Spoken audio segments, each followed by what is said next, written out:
50 plus years of combined produce, supply chain, entrepreneurial, and business experience, Craig Slade and Ed Bertod discuss the impacts of fresh produce on their lives and health. This podcast is a casual conversation between two friends just trying to get better. This is the Fresh CrEd. Hello, everybody. Welcome to another The Fresh CrEd podcast with Craig and Ed Bertod.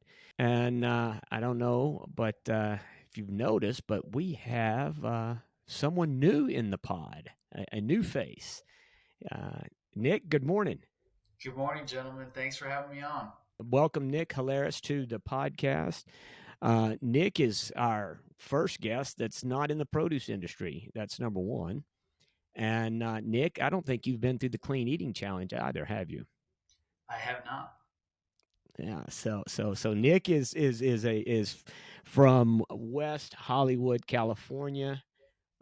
He is 20 years in business. The man looks like he's only just getting into business. I wished I aged as well as Nick has done so far, but he's 20 years in the business. He's a graduate of the University of Michigan. He has a JD from Stanford Law School.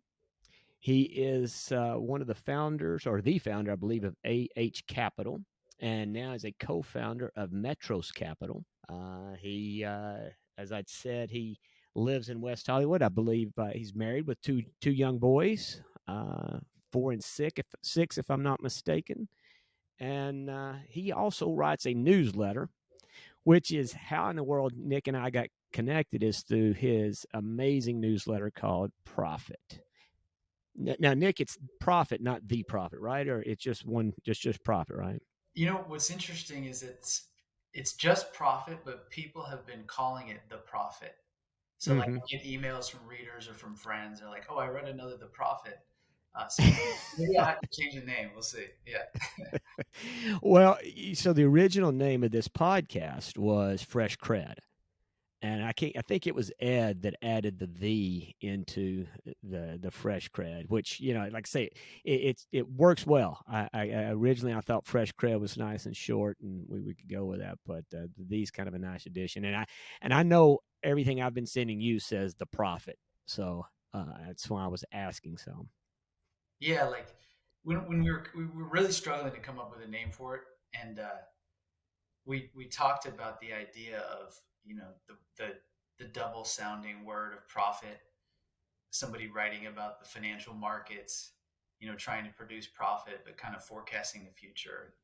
right, We didn't really want to go that clear because there's other connotations for the word profit that are sure.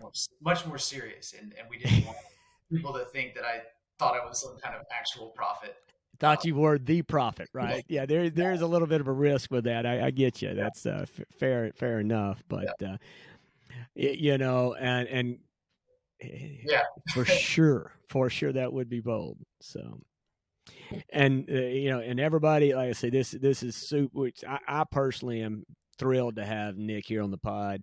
Guys, just real quick, I started reading his newsletter. I mean, as everybody knows, this podcast is Ed and I working towards getting better. And, I've become this consumer of all sorts of educational material, or, material that helps me, whether it's financially or food wise or metaverse wise, which maybe we'll get into later. But the reality of it is reading Nick's stuff. It is. I felt the connection between what I was reading from him and the way he thinks about life as myself. And so, from the very first newsletter I wrote, in fact, I think I wound up subscribing right after reading the first one. It was kind of strange, but it was just, So I encourage everybody. At the end of this, we're going to share with you, Nick's information, contact info, and how to connect with the Profit. But, Profit, which may eventually become the Profit, but. Anyway, we're gonna share with you guys because I will tell you it is very much financial based in a lot of what Nick's writing, but it's a bigger scope. It's more from a I don't know, Nick, is humanitarian the right way to describe kind of how because it's not just about making money from what I read, right? I mean, yours is the scope's bigger and more broad. Maybe you could describe it a little bit about how you write. Sure, thank you. Yeah, the newsletter was difficult to come up with a name for the reason that you just articulated. Like each month I'm writing about a whole bunch of different things, and they kind of broadly fit into three categories. The sort of lead-in article that I try to write for each edition is really focused on what's happening in the markets and the economy, and it's geared toward providing really practical and actionable advice to people who are trying to manage their investments or think about their financial life. And then I've been writing another series of articles which is more focused on the ways in which individuals can think about engaging civically. So I've covered topics like homelessness and immigration and the general idea of being civically engaged or being a civic leader in your local neighborhood or community. And so there's a series of articles on that, and then there's another series of articles on, I guess, what you would call practices for life, which I think is probably what resonated with you, maybe even more than the financial content. Is I write these articles about how I'm thinking about getting better in different ways and covering sort of all sorts of things, everything from psychology to spirituality to, practical advice about, getting a better relationship with money. And so that's why it was hard to kind of come up with something. And I've had, at the beginning of this project, I had various people try to get me to focus it on the first one, for example, like, hey, just write about finance. But I didn't want to because I'm interested in all three of these things and I want to talk about all three of them. So I've been doing it and for about a year now. Well, so that kind of begs the question. So Civic Dawn, that's different from the Prophet, is that right? Or was the Civic Dawn the precursor to Prophet, or how do those two relate? Yeah, so that was the original name, and then we realized that Civic Dawn was too confusing of a name. So like for 2 or 3 issues, the name of the newsletter was Civic Dawn.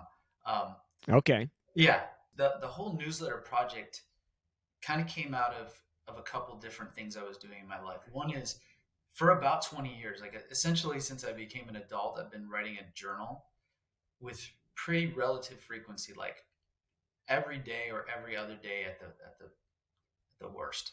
And so I like have a regular writing practice, and I was essentially just writing to myself, and I wrote to myself every day for 20 years. And I started to think about during COVID, like, why am I just writing to myself?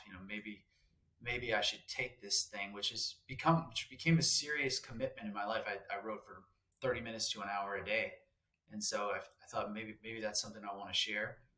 So then COVID came and I had a bunch of downtime. And so I would sit upstairs in the afternoon and just like write for an hour or two. And I produced over a period of time, like a whole bunch of content. And some of it, as I look back out of it, I was like, okay, this is kind of interesting. And because of the world we were in, it was very much focused on this idea of civic engagement. And, COVID was happening, the world was shutting down, and the fabric of our society was sort of being challenged. And so I was responding to that, and I wrote a bunch of articles about that, some of which made it into the newsletter eventually. And then the third one is that I had some friends at Real Vision, like Raul Paul, who I befriended at the very early days of Real Vision. And he was always encouraging me to put myself out there more. I had done some presentations for him at some of his events and even appeared on Real Vision before, back in like 2017 or 2018. And during COVID, I ended up going on, quite a few times and got good feedback. And so all these things kind of came together, and I decided to just start putting something out there and see what happens. Well, so on a personal note, one thing I'm hoping is the lady with the green hair there listens in to this, because she too is a writer. And she's written many things. She's written a novel. She's written lots of poems, things like that. But she's a little bit apprehensive to put herself out there. So maybe she can glean from this. If one person maybe connects with you on this podcast and it's her, then this will be all worth my while. So again, because I read a little bit about your journey on writing, and I thought about her when I was reading it. So Yeah, Laura, I encourage you to do it. You never know what could happen. Like I've gotten some really sort of incredible unsolicited feedback from people who read my stuff either on Medium or who actually subscribe to the newsletter, and you just never know how your writing can impact someone's life. So I'm with Craig. I encourage you to put it out there and see what happens. Yeah, as I get older, I'm getting more bold with it. And now that I have my daughter, it's more important to me to like, I don't know, just let it out and show her to like to not be afraid. So like I'll definitely be listening. well, now you've started too, Laura. Not to get off on a tangent, but you've also started a YouTube channel or something like that, right? Yeah, motherhood and like I want to talk about where motherhood and creativity come together. And so yeah, I just started my YouTube channel about a month ago. That's awesome. So, Congratulations. I'll go check that out. Thanks. And my baby's crying right now, so hang on. all right, so continuing on, so yeah, the newsletter, and again, that was, for me, that was the connection point, right? And then that, and you wrote about early on the metaverse and real estate in the metaverse. I don't know which issue that was. In fact, I think there was an issue that was named metaverse or something like that. But I wound up. I've now got I put a guy in the Decentraland. So I've logged into Decentraland. I've now through my son-in-law Mason, Violet's dad. There, he got me. So this past weekend we got our first NFTs. So we minted our first NFTs. But like I say, I can't tell you from what you wrote in that. I had no idea about I never even thought about that concept until I read what you had written, and then I had to dig into it. And I haven't bought any land in Decentraland yet, but I certainly, it was your writing that made me intrigued and kind of got me down that another rabbit hole. Like I needed another one to go down, but I'm down it anyway. So Yeah, it's really fascinating what's happening, and obviously, like metaverse. Since I wrote that article, metaverse is going like full mainstream, right? Like yeah, Facebook is like rebranded to metaverse, but metaverse is still very early. And the reason, the Facebook move is actually kind of telling because they absolutely are afraid of the metaverse. That's why they're going so aggressively because they see basically what I wrote about in the article was like the metaverse is offering commercial opportunities that threaten the entire internet. That's the point. They threaten the internet, and they may even threaten brick and mortars because the extent to which people choose to engage in commerce online and in digital avatars or in virtual reality yep. is a phenomenon that I think is going to take off, especially as the technology improves. And so Facebook definitely wants to have a piece of that because they see how crazy it could be. It could be the biggest part of our economy, really. Well, and I mean, I don't know if you probably did, but Nike came out with I don't know if it's Nike Land or something. They're doing some. They've created their own Nike World this week. Yep. So, yeah, I don't want to get into metaverse just yet. I don't know if we'll have time to get to that, but I don't want all the listeners to run off because they frown on it when I start talking about crypto and meta. So Nick, I was reading, you got I guess, shout out LA did an article on you, which I thought was really good and really kind of was much more about you and stuff and how you are. But I'm just curious, reading your articles that you write and things like that. I mean, I certainly get a sense that you personally are on this journey, right? And so I'm curious as to really your journey and for the listeners, what that looks like. If you can kind of give some description, one, maybe how you got on it, if you've always been on this journey, or if there was something that kicked it off and changed to put you on a journey. But yeah, if you could kind of give us some, I don't know, just some sense of that. I think it would be interesting to know because you've obviously been super successful in what you've been doing. and just curious on how you've modeled your life, I guess. Yeah, it's a big topic, and so It is a big topic. maybe I'll introduce it, and then we can like talk about some of the ideas that come up. Because Okay. if I talk about it, that we're gonna waste the whole time is gonna be my answer. No, I'm kidding. So thinking about it now, I've always sort of been focused on or interested in, let's put it that way, interested in self improvement as far back as I can remember. So like even when I was in very young age, like I would do these workouts and run these races and have my dad time me and keep track of my times to see if I was improving. So I kind of had this in my DNA, I guess it's in some sense. And as I've gotten older and older, I have continued that sort of systematic approach to trying to be a better person and a better man in particular, especially as I came into the world and got married and started engaging as a business person and then trying to engage civically and then having children. You know, I've taken very seriously the idea that, you know, it's not necessarily like the default mode is not necessarily to be a good person. It's something that you have to work on and you have to continuously work on it. So I've been seriously doing that. You know, much of my daily routine is focused around that.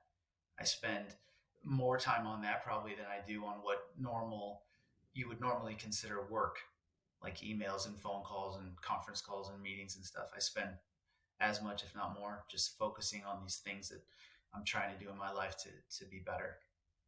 So the big topic, lots to talk about.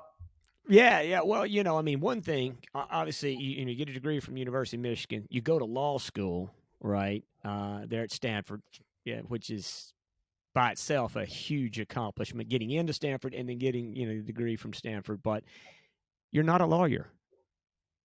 You're a real estate investor, I guess, is the best way and to describe what you do. Maybe you can talk us. And your real estate investing is actually even different, I think, than just a traditional real estate investor. You almost are a real estate investor with a cause. But so why not? Why no law degree? Why real estate? And then now you're a writer, right? I mean, it's like it seems like what for me is, and I think for people listening is you made choices and you've been willing to change directions and pick up the baton for things that you realize that's what I'm passionate about. So, that's kind of what I'd be curious to know about. Why a law degree and then real estate, and maybe they're all connected. Maybe that was your plan is, hey, being a good lawyer makes me good in real estate. I don't know. Yeah, it's an interesting question. Yeah, I think it definitely wasn't my plan. This thing came together. This journey, this path that you just described came together very sort of haphazardly. Right. I think one of the things that I was lucky, I think, as a young person to be able to figure out is like to actually think about the question, what should I do next? Because you get inside these pathways, there's all these established pathways of our system. And Mm-hmm. if you don't seriously think about that question, you kind of the natural momentum of life would be to just kind of follow it. So like take for example the law school thing. Yep. Like the path of least resistance at that moment in time for me is to go work at one of these big law firms that had given me an offer. These are high paying jobs. It's like fun. You're working with a bunch of your friends at, the coolest buildings in downtown Los Angeles. And, it appears to be a good track. Even at the end, there's the potential to make partner. But started thinking seriously about it and the work itself and asking myself questions like, well, do I like this? When I'm at work, like, yeah, it's fun to do all these things now, but do I really actually want to do this all day long? Is this the kind of contribution that I want to make to society? And then I started looking at the lives of the older people in the law firms and seeing how they're working like crazy. And I just started questioning and I said, okay, well, maybe that's not for me. And so I sort of made a decision without knowing what I wanted to do otherwise. I said, okay, that's definitely not what I'm going to do. And then it took me a couple of years. It actually took me about 5 years to get into real estate. I did some other stuff. Mm-hmm. Like I did strategy consulting for a while with a mentor of mine from back home in Michigan. And then I ended up working at this metal recycling operation in Louisville, Kentucky for a year in like 2008, 2009. And then I didn't really start my entrepreneurial journey until 2010. But along the way, I was constantly sort of asking myself the question. It's a non-trivial question, and I think that's the part that a lot of people miss is even as you go about your day, what should I do next? That's a non-trivial question. It's actually a very important question, and it's difficult to answer because there's so many things you could do. It may be like the fundamental question of life is what do I do Yep. next? Yeah. And when you apply it to your career, it has huge implications because you tie yourself into things. Like if you decide to start a company, then you basically have to deal with that all the time until you close it down or sell it. So Yeah. it's an important question. Yeah, and I think that's so in life. I mean, there's a couple of things for me. So I mentioned this to my kids. One is, in fact, I've got a son that's graduating from ASU this December, and a couple of things in talking to him, and to my girls. I've got two girls. Is look at life and say, not what do you want to be, but what do you not want to be? Look 25 years in the future and try and ask yourself, where do I not want to be 25 years from now, right? How do you want to stay? Again, at least that's for me. It's like, and then try and, do the things that are going to make sure you avoid that, right? It's kind of like me in my eating now, right? I changed the way my health, my way of living, what we're calling clean eating or whatever. I'm making those conscious decisions because, I've been to senior living facilities, right? And, you know, I don't know for sure that I can avoid those illnesses completely, right? Some things, but I do think I've got a better chance of influencing how well I deal with them or how far out I push those things. Even if I'm due to get some debilitating illness, if I take care of myself now, I will at least delay that. Or I firmly believe that a lot of the stuff I truly can avoid completely just by living healthier and exercising and doing things. There's a lot of things that are obviously self-inflicted wounds, right? And so anyway, kind of got off on track, but college students, I see that's always the biggest fear with college students is they invest a lot of times their parents' money or they take out a college loan, right? And they get a degree in something that they thought was going to be what they wanted to do until they get the degree and they find out, wow, this was real. I was good in math, but I really don't like being an engineer. But here I now have this degree. I better go get a job in engineering because what else am I going to do? Am I just going to waste this 4 years? And so, unfortunately, a lot of times that die gets cast early on for people into these boxes because of these investments that we make because we're guessing. I mean, it's like my son, he talks about, yeah, I don't know what I want to do. I was like, well, really nobody does at that time. Very few people have it figured out at 17, 18, 19 years old, but you get these degrees that, well, you think is going to work. And then you get to the end of the path. It's like, have no interest in that. But what you're talking about is the courage to change course, even though you're so far down the stream and it looks like, wow, I'm going to waste all that time I spent upstream. If I change course now, I'm not going back up the trail. And it's like, reality is you gained a lot of information, a lot of knowledge about what you don't like. Even if it's just what you don't like, you gained on that path. You're not really backtracking. You're using that information to take your life in a different direction. But most people, it seems, aren't willing to make that choice. Throw away what they think is throwing away what they've done and change course and maybe go in a direction that really is more satisfying. So I got off on a tangent, sorry, but I just I appreciate what you're saying and how your path has been because you had the courage to change course even in light of being set up to be a super successful lawyer. You changed complete course. Yeah, no, and I wouldn't consider that a tangent. I mean, that was a couple different examples of this exact point that we were discussing. Yeah, it's tough. I think people get afraid of like the reputational, but nobody's paying attention. That's the thing that I realized as a young person. Like nobody cares that you switch course. They're focused on Yeah. their own life. They're like the decisions that you're making. They seem so important, and they seem like everyone's paying attention, but that's not true at all. And so the switching cost. There's a perception that the switching cost is high, and maybe it is. Like obviously you don't want to be imprudent. Like if you're like a young parent or something, and you want to switch careers, like you got to think about the financial implications of what you're doing. Um, but yeah, if you're just out of college or finishing up, like there should be almost no fear because Yeah. as long as your responsibilities are low and you have the wherewithal to make the transition, you should try it. But even later in life, like discussing this health stuff, like one of the things that I figured out also as a young person, which I think really helped me, was I don't know where I got this, but the idea is like the world will absolutely decide for you if you don't decide for yourself. And this is true of like your habits, your career, where you're going to live, even maybe who you're going to marry, who you're going to hang out with.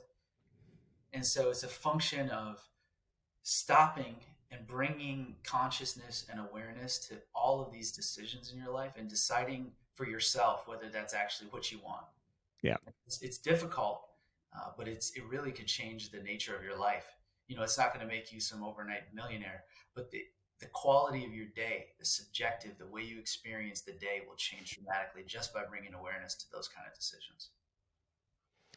Well, a couple of things out of that. One, Laura, we have a quote. So yeah, we do this thing.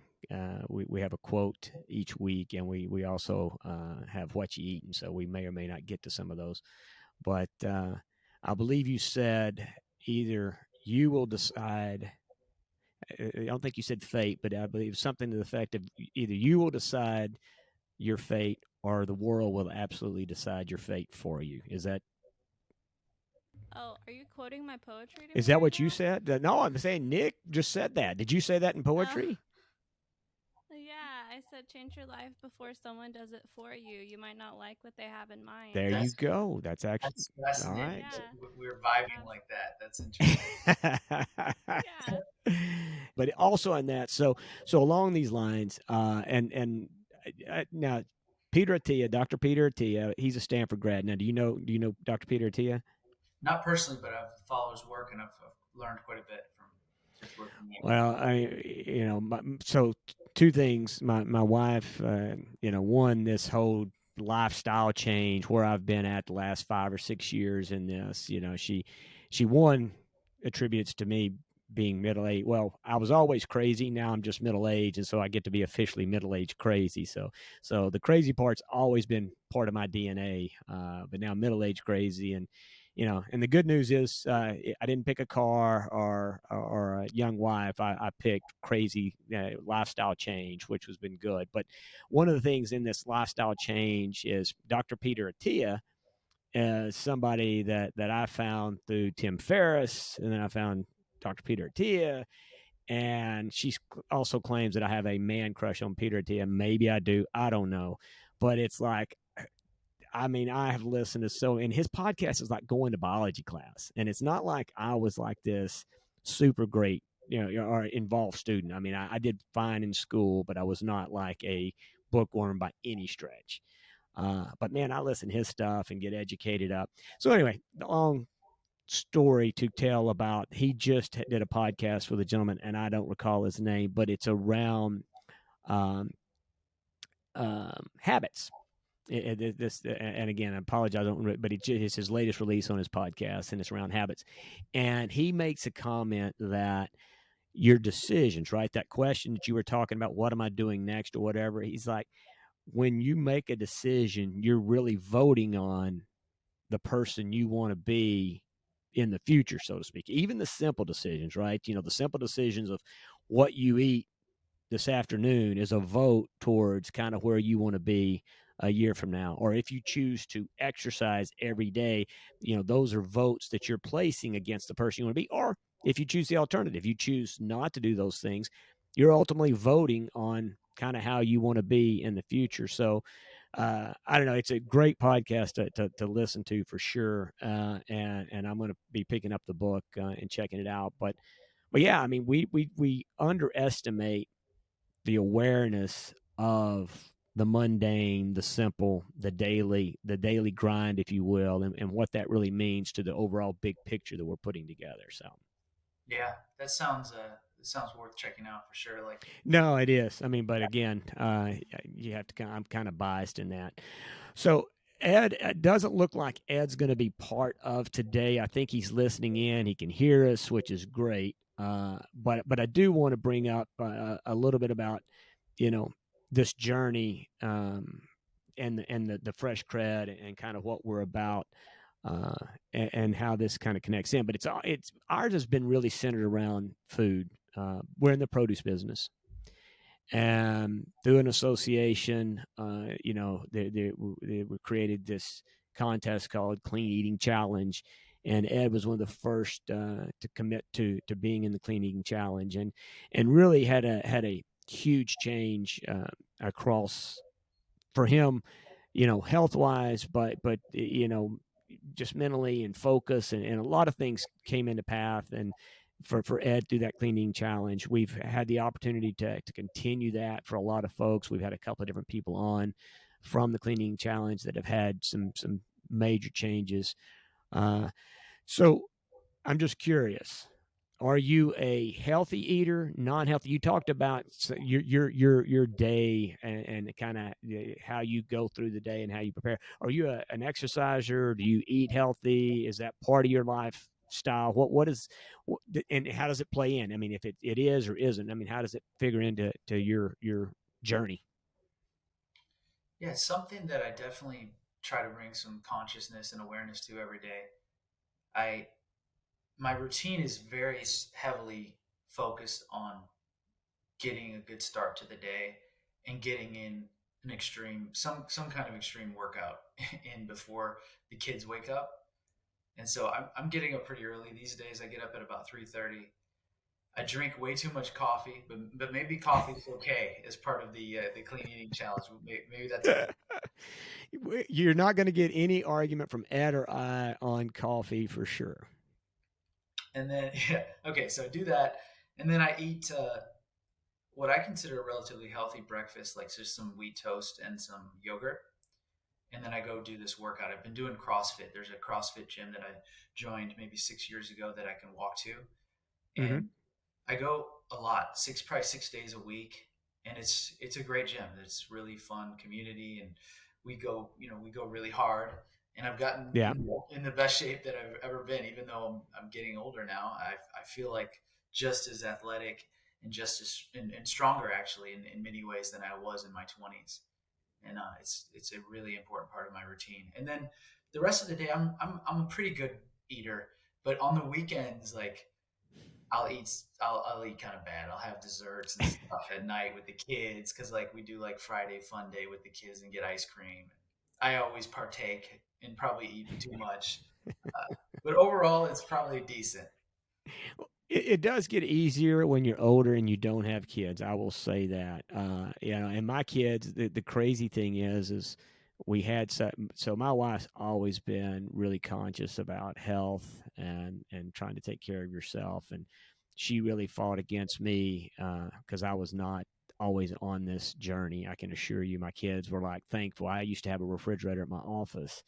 And they all knew if they came to Dad's office, there would be, Cokes and Pop Tarts and all sorts of wonderful things that they could not get at home. And then I had this lifestyle switch, and I became like super wacky.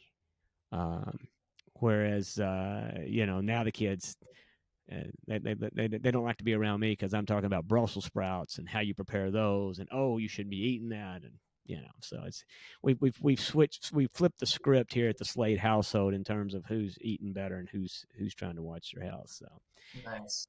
What about exercise? so Is that part of your journey as well? yeah, so actually COVID, I was exercising sporadically before. But one of the things, so I've ran for a long time. Ran meaning a couple of miles, nothing extensive, right?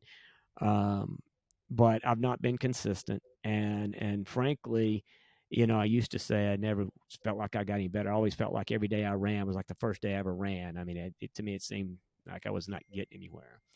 Yeah. Anyway, so during COVID, I started running every day, about 3 miles, and combination of eating correctly, and running consistently. Now, for me, it's one, I look forward to it. I used to hate running. It has definitely gotten much, much better. So I run 3 miles every day. I'll do probably 30 to 40 push ups, 30 to 40 sit ups every day.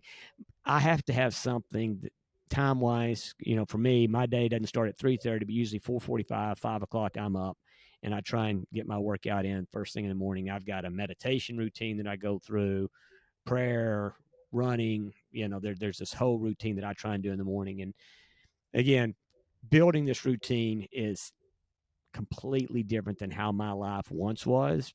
But again, all these people and trying to educate myself and learning, it's really important to your whole day, right? And how you take on the day and how you go after it. So but now you said extreme, so yours is CrossFit, but also you wrote something about exercise, and you said something about you need to scare yourself or be afraid of your exercise or something like that. Wasn't that you that wrote that?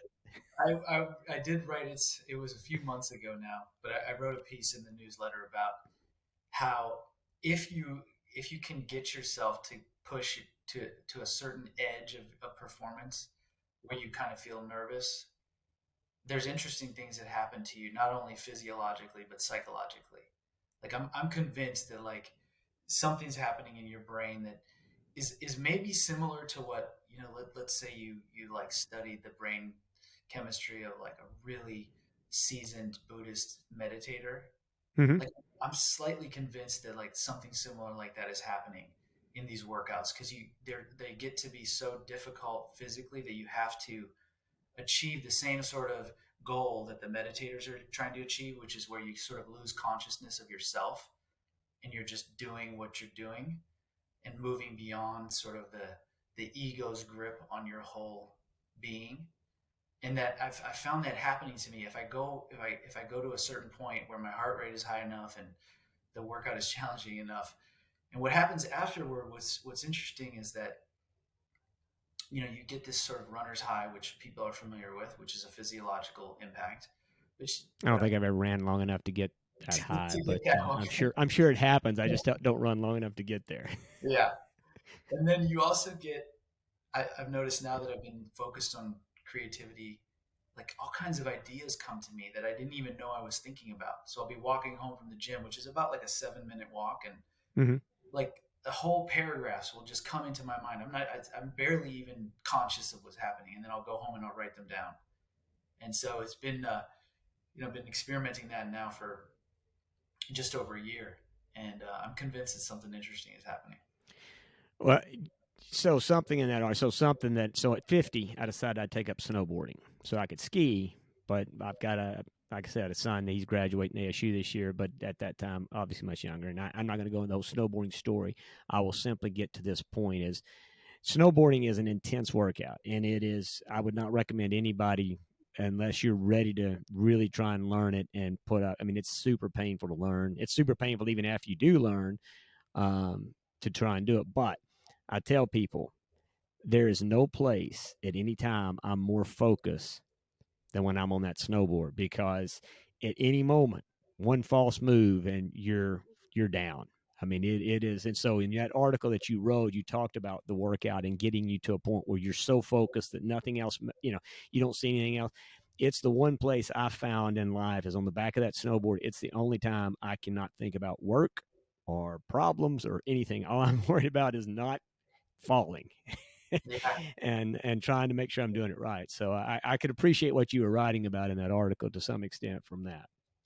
Yeah, I think it's a real phenomenon, and it's important. Like, martial arts, I think actually has a foundation in this because that's another thing. Like snowboarding, like if you're going down a mountain where you could like hurt yourself, martial arts is the same thing. Like I experimented with a couple different kinds, like Muay Thai and Jiu Jitsu, if you're thinking about anything else in Muay Thai, for example, like nothing bad is going to happen to you.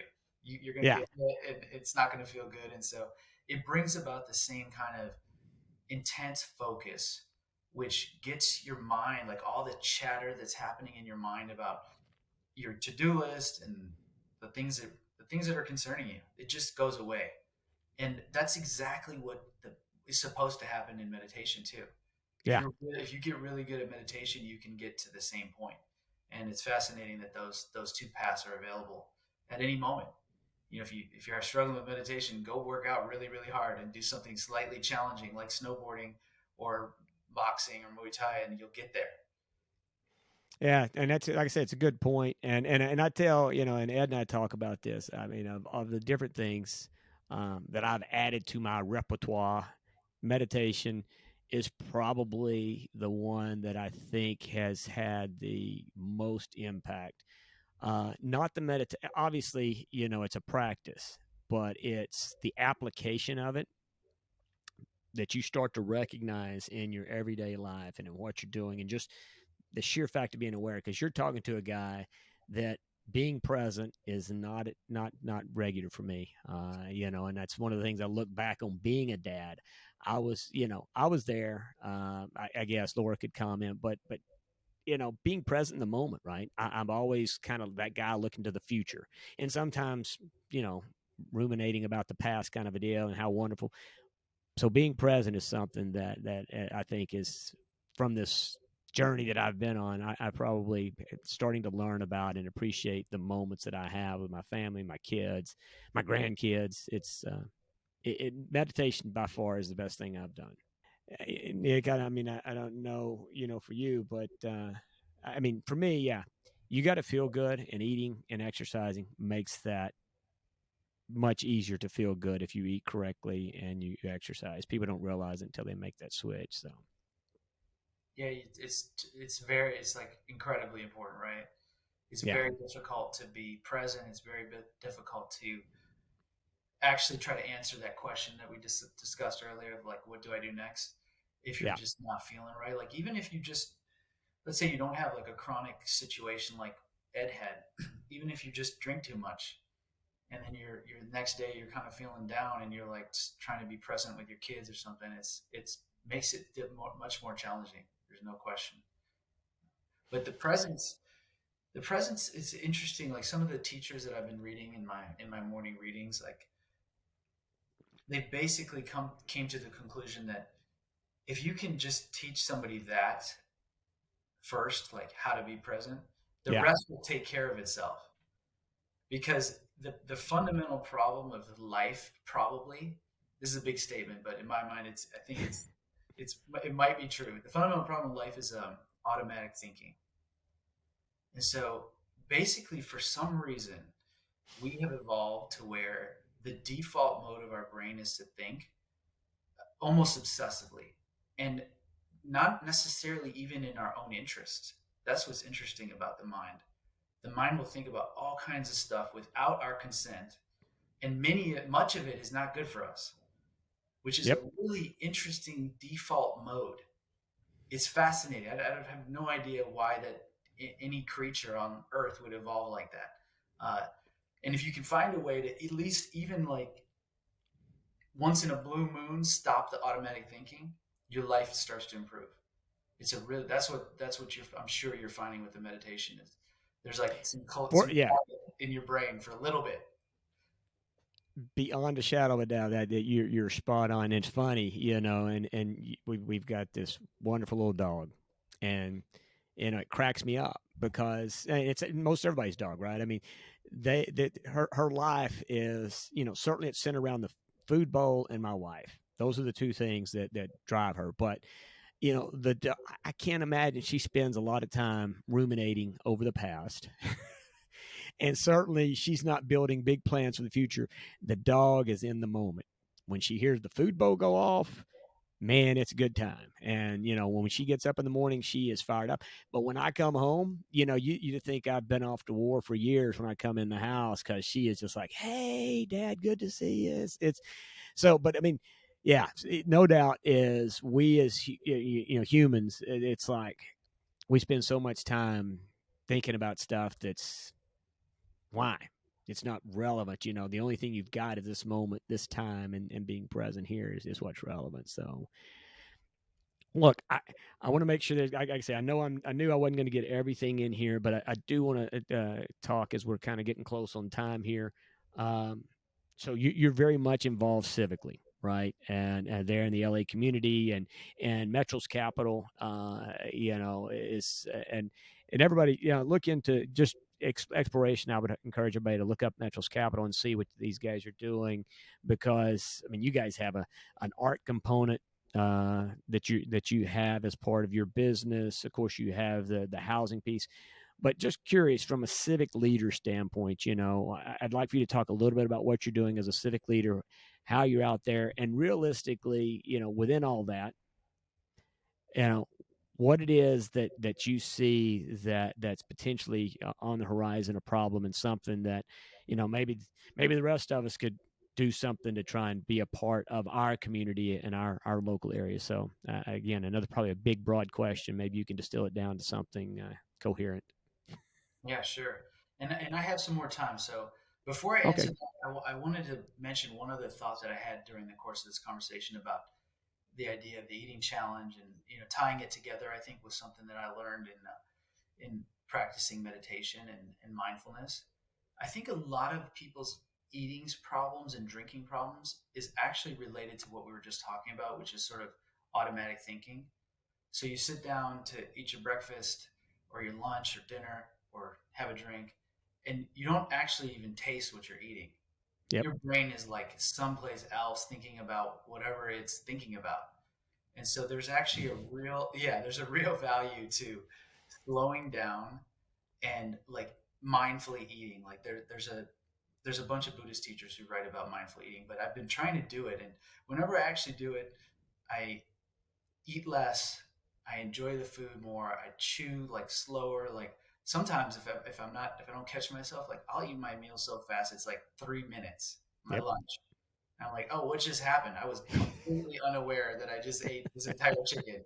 And you feel different, and so I Yeah. think that's a good component to add to this mix on the eating. And Nick, we've talked a lot about fasting on here. In fact, one of my best friend, probably, like I say, he's more or less a brother to me. We've been friends since ninth grade in high school. But he is of not any of this kind of set. He's the same age as I am, and we talk a lot about stuff. But anyway, you know, through listening to this podcast, a book we talked about, I believe it's David Agostini's book on longevity. I think is the book that he picked up that I talked about on here, and then he found a Dr. Pradip, which talked about fasting. I don't know if you've ever heard of Dr. Pradip. He's got some YouTube stuff out there, but man, he's now become a prophet for.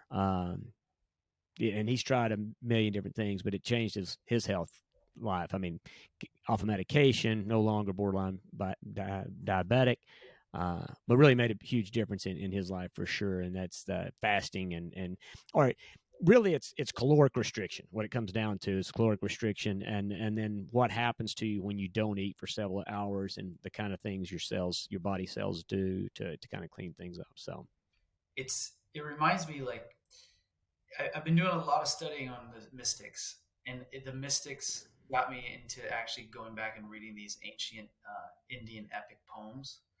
And what's fascinating about it is, so that the line of thinking that moderns kind of they pick it up in Buddhism, but it goes back actually to the ancient Hindu religion, is like there's something really important about learning how to control your senses. And so we've talked a lot about that in this conversation with right, eating and exercise and fasting. And what's fascinating about these early Indian stories is they live in a world, like this mythical world, where if you are able to sit and not eat and not move and meditate for like 1,000 years, for example, like the characters do this in the story, then right, God comes down and says, okay, that was really impressive. What kind of power can I grant you for doing that? And so there's like a direct relationship between your ability to sort of exercise your willpower and right. what kind of power that you're going to get in this story. And I don't think that's a mistake. I think there's the people who wrote those stories and told those stories, they understood something fundamentally true about the human condition, which is that if you can control the willpower in certain ways, you can absolutely improve your life. I think it was pointing to something very real about our condition as human beings, and it's fascinating. Well, it's fascinating to me too how the world how we're evolving, right? Which there's plenty of things that we could complain about and point to that we've evolved poorly, as a society, as a country, and things like that. But I guess to me, I tend to take the other side of it is I'm amazed that this journey that I talk about, things that you're talking about, there is a lot of people. This is a growing cohort of folks, right? I mean, as a kid that grew up in the 70s and the 80s, I can tell you the people that were my age, this was not how they were looking at life, right? This is not what they were focused on. I mean, it was about money. Again, we've got, but I guess I'm encouraged by the number of people that are talking about eating better and living better, and not just eating and living better, but being better humans, right? And being a better part of society, which young people, my kids' age and even younger, it's generation that seems to be more vested in mankind than the ones that I came from, and I mean, even your generation, Nick. I mean, you guys. I mean, if you look at some of the founders of these huge companies, I don't know. I'm encouraged by the fact that the world is actually trying to grab a hold of things that actually matter versus um, not being aware and just going down eh, one that to me I think maybe an empty life, if you will. I think there's an awareness out there and a growing. Me thinking like this is maybe not as weird as it, it's still strange, but it's not as strange as it would have been 15, 20 years ago, I guess is the best way I can say that. So I'm Yeah, encouraged by it. I'm encouraged too. And getting back to your other question about the civic work, like that's what really brought me to want to do that and to do it, is just looking around at a world that it's easy. Like if let's say you're fortunate, like I was, or like you were, to you kind of get yourself in the right place in our system, economically at least. Mm-hmm. You could Yep. live a life and basically have no engagement with government except to pay your taxes, right? You just like don't get pulled over by the police and pay your taxes, and you're good to go. That's the extent to which you engage. But Yeah. there's something wrong with that, right? Like this is a very complex society, and we have freedom, and we're taking it completely for granted. And there's many places in the world where you can't really do that. Like freedom is actually an issue in vast parts of the world. And to sit back and think that you don't have any responsibility or any obligation as a person to contribute to your society, I think is wrong thinking. And I thought that all the way back when I was very young. And so I was inclined to get engaged and started to get engaged early in my career, and recently have been doing a lot of fun, really interesting work. Most notably, I've been serving on a city commission in LA that's overseeing a huge homeless housing production. So the voters of LA voted in 2016 to add an additional tax to fund the production of 10,000 units of what are called permanent supportive housing units. Right. And what these units are, they're basically apartment buildings, but they have facilities for caseworkers, social workers, and mental health workers to basically be on site all day long and provide support services that are needed for people who are coming off the streets. Because coming off the streets is like a serious problem.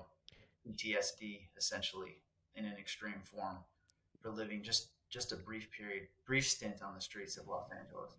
So I've been working on that, which has been very fulfilling. It's been very frustrating because one of the reasons people don't want to engage with government is that it's so crazy and complicated and in some sense kind of asinine. Like the government is very inefficient, it's corrupt.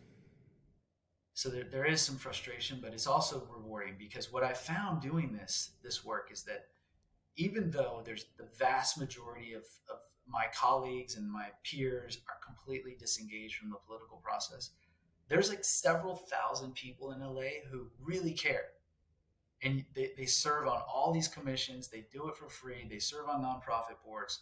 They advance public policy by writing white papers and funding the drafting of draft legislation for city councils in the state. But there's this incredible group of people who do that. And it gives me hope that there are some good voices and some good spirits working to try to keep this freedom that we all have going for another generation or more, hopefully. Well, I mean, within that, so that there's, I guess, for me, and I'm just curious. Yeah, so you talk about the government side of it, and I've became so I'm a guy that was really eat up with politics, and now I am disengaged from politics and government. I guess my question or my challenge in that is you mentioned the corruption and you mentioned some of the craziness of it. I don't know. I mean, is government the place, or is it the nonprofits? Is it the people separated? Because unfortunately, within the government, there is so much tied up in power and influence versus actually trying to do good. I think that's become my problem with our leaders, is the power and the influence, which has always been an important component, but it seemed like they at least did have some general good cause that they were trying to do something for the world, and that's what they chose that career. But I guess that's the dilemma I find myself in terms of the government and working through them, is so eat up with corruption and people trying to just to, like I say, get power, that I don't know. To me, nonprofits, people that are outside of the influence of politicians, is a better place to be versus inside of it. But I'd be curious your take, because obviously you're going through the government route and you believe in that. Yeah, it's a great point. It's a real problem. It's one of the main reasons why, if you looked at America and like surveyed households, you'd find that there is a profound level of disengagement with politics. Mm-hmm. Basically, Americans come out and vote in these very consequential presidential elections, and they sometimes vote in the interim elections for Congress, but they're not that engaged locally at the state level or the city level. It's pretty dire. But what I've been thinking about, and COVID, I think, revealed this as true. Our generation, several generations, not just my generation, but the boomer generation, the millennials, and even the younger people, I think there's the sense in which people think the government is not that important. But COVID should be a wake-up call to everyone. The government is incredibly important. They could be all important before you know it. They'd lock you in your house and shut down the world. And I think that was a wake-up call for people, and I hope that it inspires a new generation of engagement at all levels, not just trying to do good on an issue like homelessness, but also like actually running for office and getting involved in that, because we're only as good as the leadership that we have. And to believe that you could just ignore that because it looks corrupt or it looks too frustrating bureaucratically to deal with and everything is going to be okay is not actually a rational belief. Because what's going to happen if good people don't run for these offices and take power back, you're just going to have even crazier situations emerge, because laws are actually very powerful. You can pass a law overnight that changes everything. Like locally, like here in West Hollywood, you got to show a vaccine card. I happen to be okay with that. It doesn't bother me. But that's an example of where the government has this incredible built-in power. Mm-hmm. As citizens, it's our responsibility to make sure that it's being wielded appropriately. That's the whole point of democracy. And so I'm really in favor of engagement, and there's all kinds of ways to be engaged. It doesn't just mean donating politically or working on causes. There's policy work that you can do. There's a lot of ways to do it, and super encouraged, especially young people, to try to do it. And I take it. So I know just from reading that you're Greek, I believe on your dad's side, and I believe part of you have a pretty good understanding of ancient history and government systems. I mean, honestly, you sound like someone from back then, some of the Grecians back in those days in politics. And is part of your are you influenced by that? I tend to think that you might be. Oh yeah, for sure. I love Greek culture growing up. I still do, and have read a lot of the ancient history, Greek and Roman, and constantly revisit Socrates in particular. So, so do you think we can avoid? So I guess this is where me maybe this is my defeatist attitude, which I typically don't have, but in this case, I mean, do you think we can avoid the same demise that those two empires went through? I mean, I guess that's kind of my. I'm not sure that you can get enough people. I mean, and maybe your optimism is what we need more of, but the problem is I feel like that we're already on the path that those two empires exhibited. I don't know what are your takes from your knowledge, and I don't have a wealth of knowledge. I'll be honest with you from ancient empires. I know a cursory piece. I know they didn't make it. Yeah, they didn't, and they failed for different reasons, or maybe the same reason. Their societies essentially became corrupt, and the way their constitutions were structured, the demise happened differently. But the corruption may have been the exact same thing, which is extreme wealth and then extreme wealth inequality, and the lack of connection with any sort of moral virtue system produces a generation of people who can't handle the stresses of their society, and then the society crumbles. That's essentially what happened in Athens, and then later in Rome. America is on a very similar path. Like, there's actually these fascinating analogs with American history and Roman history in particular. Yeah. The Romans emerged from this incredible conflict, this war with Carthage, and like inherited an empire and became incredibly rich, richer than America, in relatives terms, I think. And then that wealth absolutely corrupted their society to where by the time of Caesar, elections were essentially being bought and sold on the open market. And if you look at American society, right, we win World War II, we're this economic juggernaut. And even though our elections aren't openly bought and sold, they're kind of openly bought and sold because whoever raises the most money and has the most TV ads and most followers wins the election. So it's Yep. sort of the same dynamic that's happened in Rome. I'm optimistic. I'm optimistic that America can overcome this, but I don't have a good roadmap for how we do that. Well, it's good that we've got people like you out there trying to put the roadmap out there, and again, maybe you'll help. Maybe this conversation helps me take a little bit of a different approach to it. I don't know. I'll see what I can do, but yeah, certainly politics is and just government in general. I've tended to lose faith in. Let's just put it that way, and. Yeah, maybe I can, like I say, I can garner a little optimism from you and what you're trying to do over there, and do something here in beautiful Tucson. So yeah, your reaction is understandable, and if you think about for example what you're doing with this podcast, that's a way of contributing to your community. You're trying to take some lessons that you and Ed have learned personally about improving your own life and share it. And that's an example, in my opinion, of a type of engagement, just like what I'm trying to do with the writing. It doesn't have to be a huge contribution, but once you sort of take care of yourself, I think that's the important missing component that I think a lot of the sort of modern self-help writers don't spend enough time on. It's great to work on tips and tactics and tricks to make your life better. But what do you do once you do that? That's another one of those important questions. And I think I applaud you for spending the time on this endeavor to give back and share knowledge and share passion for how you improved your own life, and in the hopes that other people will. I think that's an important way of contributing to the community.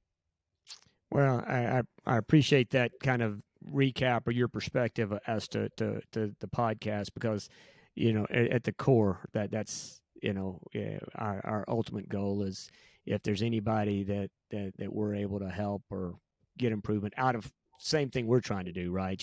One, we're improving just by doing the podcast, so we're ourselves already gaining something from it because of the amount of knowledge we're learning, the relationship that Laura and I have, the amount of time we spend together. There's so much that we've just been, by doing this podcast, has been huge. And yeah, we hope that not only is it just beneficial for us, but for other people. So, and so one thing that we do on this podcast, Nick, and this is such a great segue, and I'm always looking for great segues on this pod. So so we do a quote each week, and so I have selected a quote by somebody that let's see if you recognize this.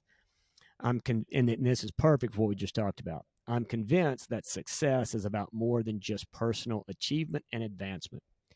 As you progress on the path of the good life, the more willing you are to take seriously your obligations and responsibilities as part of a wider community, the faster you will evolve. Any idea who said that? That sounds like something I wrote, actually. It is absolutely something you wrote. And yeah, when I read that in my research, I thought, oh my gosh, that's like, well, one, it's perfect to what I understood that you're about. I mean, I think it really encapsulates kind of what comes through in your writing. And it comes through, certainly in what we've been talking about today. But, for me, I think it speaks volumes as to when you look at success, it's not just about a bank account, right? It's about so much. In fact, success probably has very little to do with the bank account, and much more to do with the people and connection and able to do for other people. I mean, I'm learning that. You're talking to a guy that bank account's been a pretty big focus for him since he was about 10. So, I mentioned my three F's in life a few pods back, and I listed them as family, faith, and finance. I think is how I listed them. And Laura quickly corrected me, and I think Ed actually chimed in and said, "Are you sure that's the correct order?" And I had to chuckle because it's probably finance, family, and faith is probably a better how I actually live. But I'm trying to change that. At least I'm aware that it's not the correct order.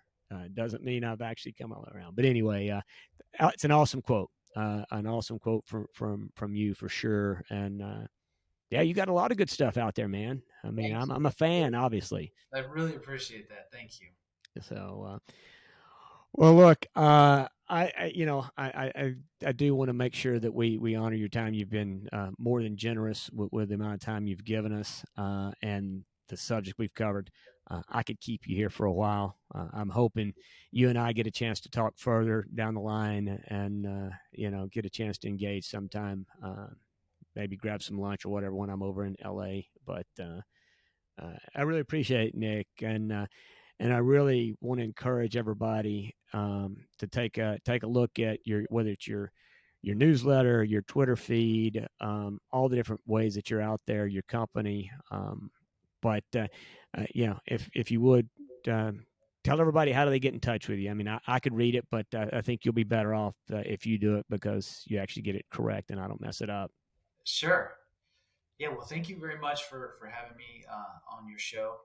Thank you for being a subscriber to Profit. I'm honored to have you. Really appreciate your continued support for my writing and my work. And we'll definitely do lunch, and let's plan to do another conversation. Maybe we can have Ed more able to engage next time, and we can get into some different topics and do it. So let's plan on that. Users can. Well, we will. Yeah, we'll definitely take you up on that for sure. So put that. You know what, that reaching out to me that you did, that may be, I'm sure you reach out to a lot of people. You may regret that email you sent me that we connected on, but we'll certainly be taking you up on doing this. But sorry, I interrupt you as you're about to list out your connections. But no regrets. People can find me on Twitter at Nick Halaris. NickHalaris. And then my website for the newsletter is really easy. It's just www.nickhalaris.com. And the you can click on the profit button to subscribe to the newsletter, which comes out monthly. So it's not like you're going to get spammed if you sign up. And there's multiple ways you can sign up. You can sign up for free, and if you like it, you can choose to donate. So that's kind of the way we set it up. And guys, I tell you, he covers a lot of different topics. It is again, as he mentioned at the very front of the podcast, it has a financial component to it. But it's there's a really it's a deep podcast, not just finance, but also living a life. And he's got a lot of stuff that he's written in the past that's worthwhile to go back and look at, catch some of his other podcasts. So many different things, Nick. Again, super pleasure. Ed, I'm sorry that you were in and out. We hopefully we'll be able to piece in a couple of things from you, and then, like I say, we can do this again next time. But Laura, if I could get you and Violet to maybe come, since Ed does all the closing, can you do the closing for us and get us out of here with how they get in touch with us? Oh gosh, this is throwing me because I know. Do you know what they are? Because neither one of us do, obviously. Yeah, I do, but not off the top of my head. You know what? Okay, it'll be in post. I think it's something the Fresh CrEd. The Fresh CrEd. It's always thefreshcred.com or .gmail or something like that. So anyway, guys, thank you all for listening today. We really appreciate it. Nick, thanks again. Look forward to, like I say, meeting you in person at some point and having you back on the pod. Laura, Nick, and Ed, wherever you're at, we are out of here, guys. Have a great weekend, and we'll see y'all soon. Take care. Take care. Thanks. All right. That was fun. All right, guys. Nick, that was awesome, man. It was really fun.